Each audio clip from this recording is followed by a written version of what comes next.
we talk about your reality is what you think, say, and do, we want to really focus on what are we thinking. And we touched on this in some of the past episodes, but we want to get deeper and deeper into it as we go along because these are new ideas for some people, old ideas for other people.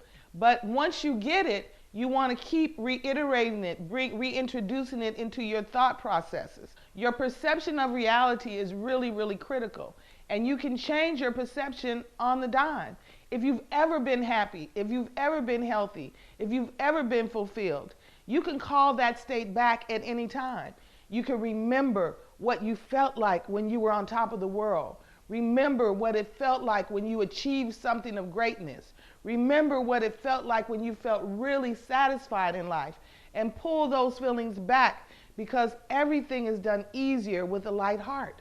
So if you can get your heart in that state, in that place of peace and calmness, so that you can think and focus on what your future should look like, what you want it to look like, and what it would make you feel like when you achieve that goal. When you come to me and you're telling me about your reality, I know that's your internal representation of what's going on that's based on your past experiences, where you might have another person in the same room under the same circumstances having a totally different experience. We think because we're in the same room with people and we're seeing the same things coming in from the outside that we're having the same experience, and that's totally untrue.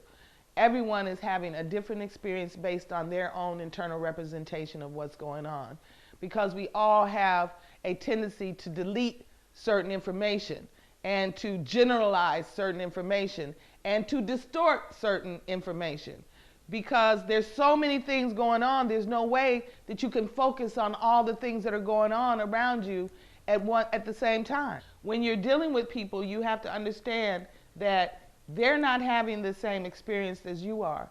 So when I'm looking at a person and I'm saying, why isn't this person following this protocol? Why do I have to fight with this person to love themselves? Why do I have to spend so much time going over the same things over and over and over again? Because people resist their happiness. They resist their healing. They resist anything that is unfamiliar to them.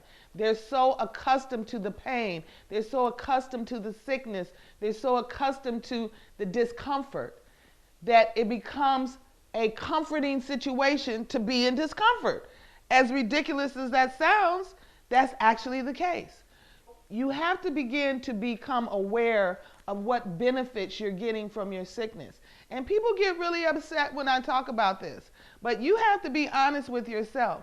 You have to understand that you are creating your reality, and that the reality that you're creating, that you can recreate and uncreate it, and that health is a state of mind. And I want you to start understanding that happiness is so critical to your state of mind. This is a process. This is not something that happens overnight. There's been many, many years of study that has gone into this.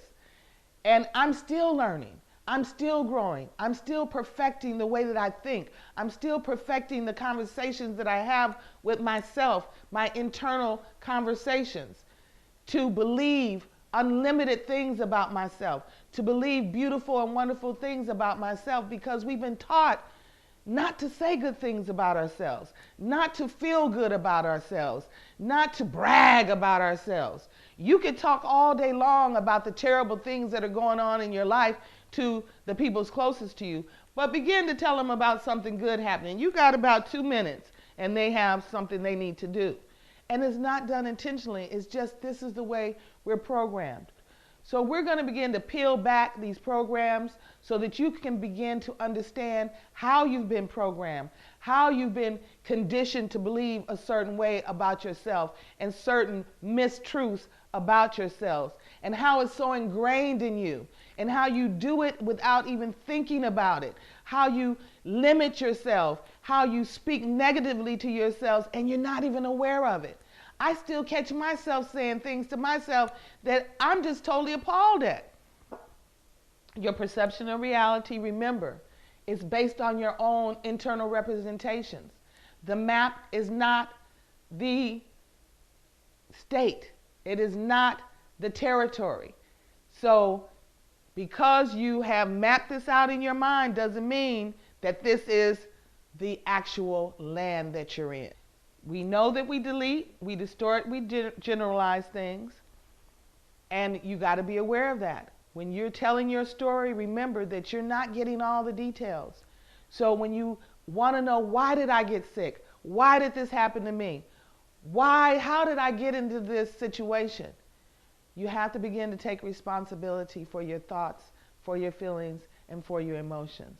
We want you to be healthy, happy, and wise. So on that note, I'm going to say, I love you again. Peace and love to you. And ta-ta now until next time.